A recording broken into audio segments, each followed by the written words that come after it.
후회하지 않으실 겁니다. 아, 그리고 네, 한번 잡으면 놓을 수 없는 마력이 있어요. 제가 그렇게 썼어요. 독자가 지루하지 않게 읽을 수 있는 편안함을 제공했습니다. 지구의 학교 담당쌤입니다. 오늘은 박현주 작가님 모시고 랑월 대하 소설을 내셨는데요. 함께 이야기 나눠보도록 하겠습니다. 안녕하세요, 박현주 작가님. 안녕하세요. 직접 소개해 주시죠. 네, 저는 랑월을 쓴 박현주입니다. 저는 대학에서 국문학을 전공했고요. 대전에서 환경운동을 20년간 했습니다. 탈고를 하기까지는 10년이 걸렸어요. 처음 쓰기 시작한, 이제 쓰려고 마음 먹었던 그 순간부터 다 쓴 다음, 다 탈고까지는 10년이 꼬박 걸렸고요. 출판을 잘 못했습니다. 출판을 못하고 있어서 5년을 더 기다렸어요.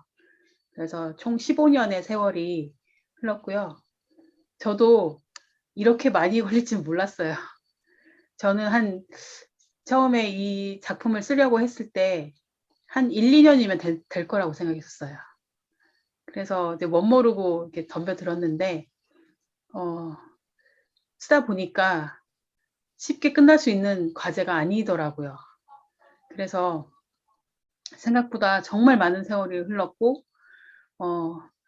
그 흐르는 중간에서도, 힘들다, 포기하고 싶다, 이런 생각도 많이 들었어요. 근데 그 포기는 안 되더라고요. 그래서 여기까지 와서 어쨌든 출판을 해냈고, 그리고 독자들을 만나게 돼서 저는 너무 기뻐요.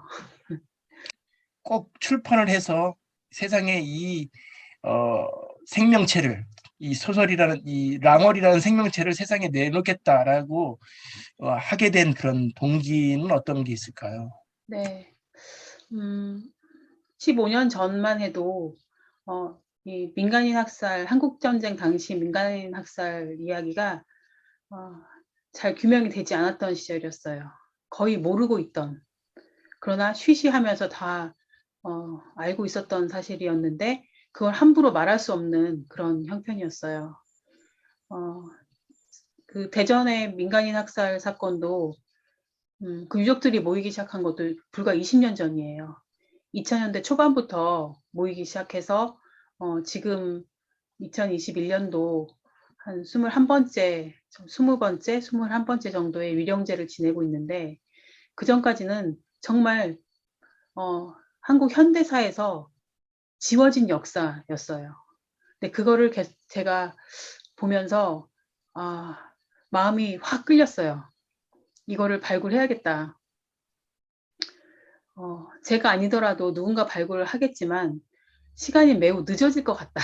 내가 이 사실을 알고 있는 사람이 이 진실을 파헤치지 않으면 역사는 그만큼 또 늦어지고 민주주의 발전은 또 늦어지고 할 거라는 그런 의무감, 알고 있는 자가 알려야 된다라는 생각이 컸어요. 이 한 권의 책이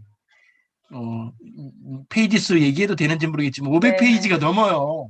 예. 이걸 어떻게 준비했을까? 참 궁금해지거든요. 원고량으로는 2,090매거든요. 그래서 장편 중에서도 거의 책 3권 정도로 나올 수 있는 장편 분량이에요.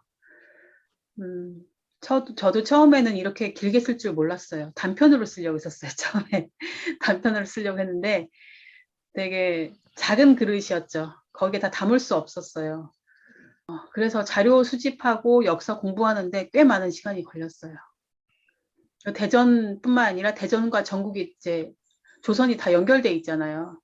거기 세계사까지 연결돼 있기 때문에 일본과 중국까지 연결돼 있기 때문에 그 맥락을 맞추는 게 꽤 오랜 시간이 걸렸어요.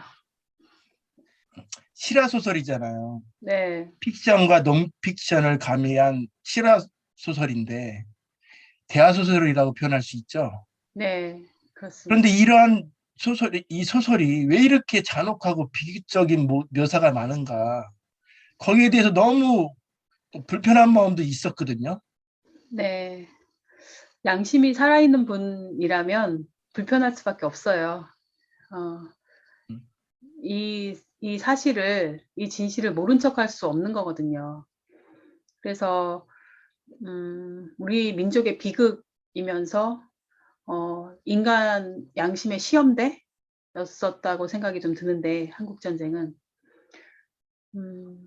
그런데 제가 사실보다는 많이 순화해서 쓴 거예요.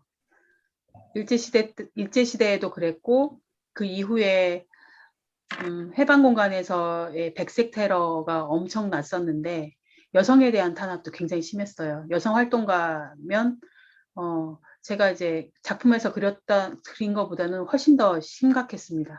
그래서 그리고 이제 고문이나 테러, 학살 이런 이제 무질서한 혼돈의 상황, 또 제가 더 좀 순화해서 쓴 게 있고요. 사실대로 쓰면 더 힘듭니다. 사람들이 이제 받아들이기에요. 그리고 민간인 학살 같은 경우도 되게 건조하게 쓴 부분이 있어요. 이제 그 되게 슬프고 충격적이고 비극적이고 되게 잔혹하다라고 생각을 하시겠지만,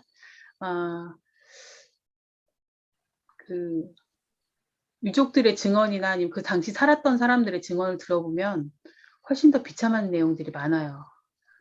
예, 그래서 그 부분을 좀 많이 순화해서 쓴 것 같아요.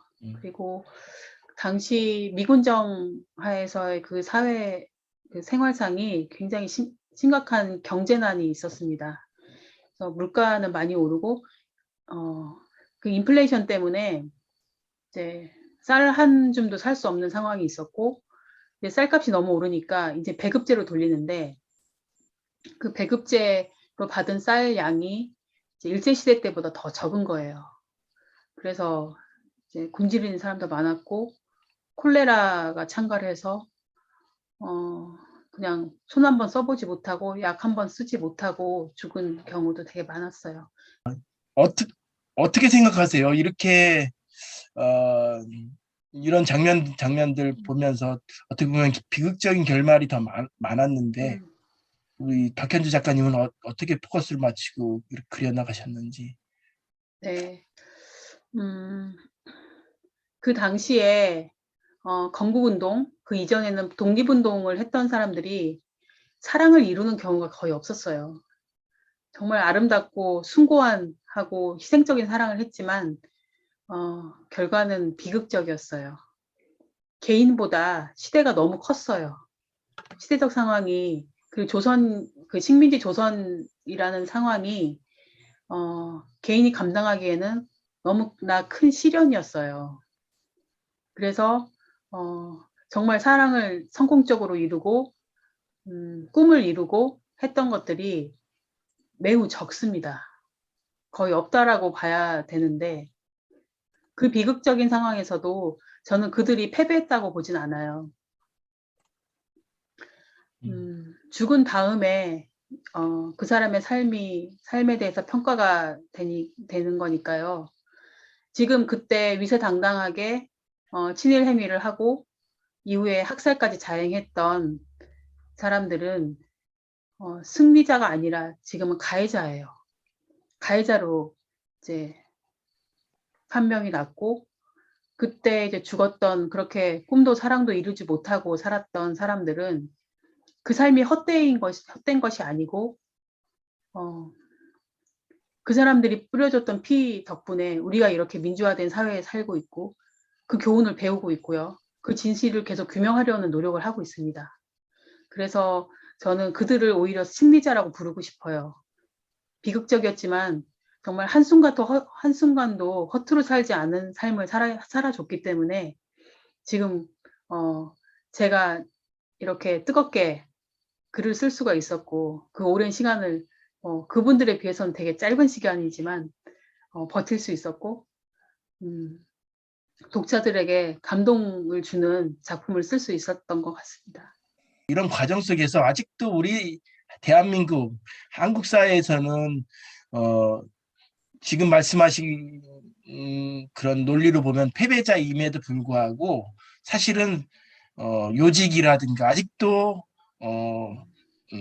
배를 불리면서 살고 있는 사람들이 네, 솔찬히 많거든요. 네, 네. 그래서 이런 부분에 있어서도 아직 잔재청산이 되지 않고 있었다. 네, 아직도 지금 21세기 와서도 그런 음, 생각이 좀 드네요. 네. 어떠세요? 지금의 이 혼란과 어떻게 보면 무능력과 어, 자꾸만 퇴보하는 민주주의의 모습은 그때 친일청산을 하지 못했던 거예요. 그 이유가 크다고 봅니다. 그러니까 첫 단추를 잘못 끼니까 두 번째 단추도 잘못 끼게 되고 세 번째도 엉망이 되고 네 번째도 엉망이 되는 정말 겁니다. 독자들에게 정말 무엇을 말하고 싶었는가 이렇게 음, 글을 쓰시면서 예, 독자들한테 이런 메시지를 던지고 싶다 이런 음, 생각이 좀 있지 않았을까요? 음, 저는 민주주의였어요. 아, 후퇴하지 그렇군요. 않을 민주주의. 음, 발목 걸려서 넘어지지 않을 단단한 민주주의. 음. 그걸 얘기하고 싶었어요.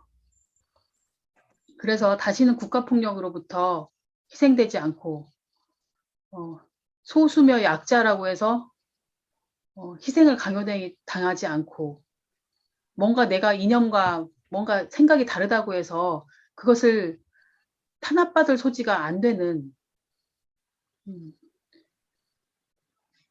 그런 사회를 만들자고 주장하고 싶었어요. 네, 저 100% 공감합니다. 이번 소설을 다 읽고 나서 느꼈지만 어느 역사학자의 말인데 제 기억으로는 뭐랄까 과거를 기억하지 못하면 역사는 음, 반드시 반복된다. 또는 뭐 네, 역사를 잊으면 반드시 되풀이된다 이런 얘기를 음, 했었잖아요. 네, 이 책을 보면서 야, 그러면 우리는 어떤 역사의식을 갖고 살아야 될 것인가? 어떤 역사의식이 필요한가? 음, 이런 생각이 좀 들더라고요. 네, 그것을 어, 우리 작가님이 의도하진 않았는가 이런 생각이 들었는데 좀 어떠세요? 네. 아, 제가 뭔가 노골적으로 쓰지는 않았던 것 같은데, 음, 이제 역사를 잊은 민족은 미래가 없다. 뭐, 사학도들은 늘 하는 얘기죠. 근데 그게, 어, 진리예요. 정말 그렇습니다. 사람 개개인의 인생을 봐도 내가 풀지 못하는 숙제가 있으면 그 숙제 계속 와요. 내가 풀지 못한 어떤 관계가 있으면 그런 사람 계속 만나게 돼요. 하물며 그 수많은 사람들이 구성해서 사는 사회가 그 문턱을 넓지 못하면 그걸 또 겪게 되는 거는 되게 당연한 순리예요. 집단적으로 맞이하게 되는 어떤 트라우마의 반복, 윤회 같은 거죠. 음, 어, 그래서 저는 그걸 좀 넘어봤으면 좋겠다. 숨기지 말고, 숨기지 말고 두려움 때문에 주로 숨기는 거예요. 학살자들이 왜 학살을 하냐면 두렵기 때문에 그렇거든요. 반대가 두려운 거예요. 반대파들이 자기의 권력을 뺏어갈까 봐 되게 두려운 거거든요. 내 죄가 드러날까 봐. 그리고 숨죽이고 말하지 않는 사람들은 내가 말했다가 나섰다가 내 행복을 빼앗길까 봐 그게 두려운 거거든요. 그래서 약자들은 뭉쳐야 됩니다. 네. 그때 할 수 있는 것이 단결이에요. 그래서 나도 지키고 남도 지켜줄 수 있는 거예요. 가족도 지키고 이웃도 지켜줄 수 있는 거예요. 그 용기가요. 예. 한 사람을 지키지 못하면 모두 다 지키지 못한다는 말이 있어요. 음, 음. 네. 지금 절절한 진심에 우러나는 우리 작가님의 말씀이 제 가슴에 아주 깊이 새겨지는데요. 이 책을 읽으면서 작가로서 긴 고통의 시간을 어떻게 보냈을까 이렇게 상상을 해보면 정말 가슴이 뭉클해져 오거든요. 어떤 마음으로 그렇게 그걸 견뎌내셨나요? 음. 일단 기간이 길어서 휴식의 타임은 많이 있었어요. 이걸 쉬지 않고 썼더라면 저도 지금보다 훨씬 더 힘들었을 거예요. 근데 에피소드도 많고 새롭게 전개되는 역사가 이제 빠르잖아요. 그래서 그때그때 그 변화되는 역사에 맞춰 쓰려면 지난 건 좀 잊을 수밖에 없었던 상황도 있고요.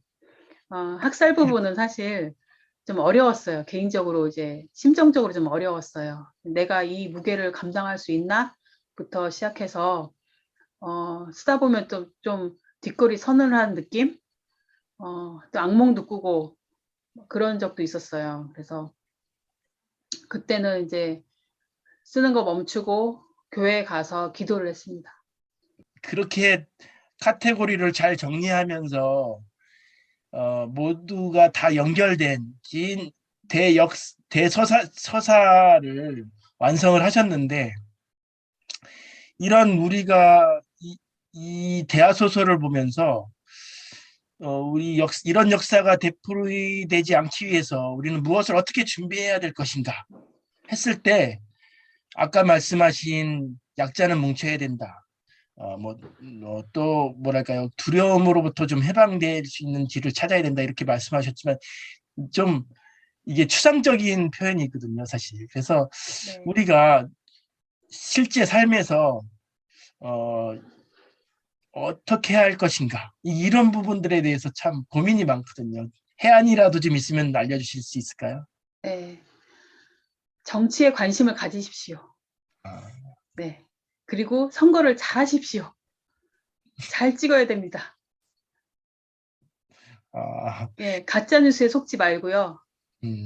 저는 21세기에 가짜 뉴스가 더 많다는 게 이해가 잘 안 되는데, 조금만 검증하면 다 나올 수 있는 건데, 제가 작품을 쓰면서 정말 안타까웠던 것은 가짜 뉴스 때문에 이렇게 된 거거든요.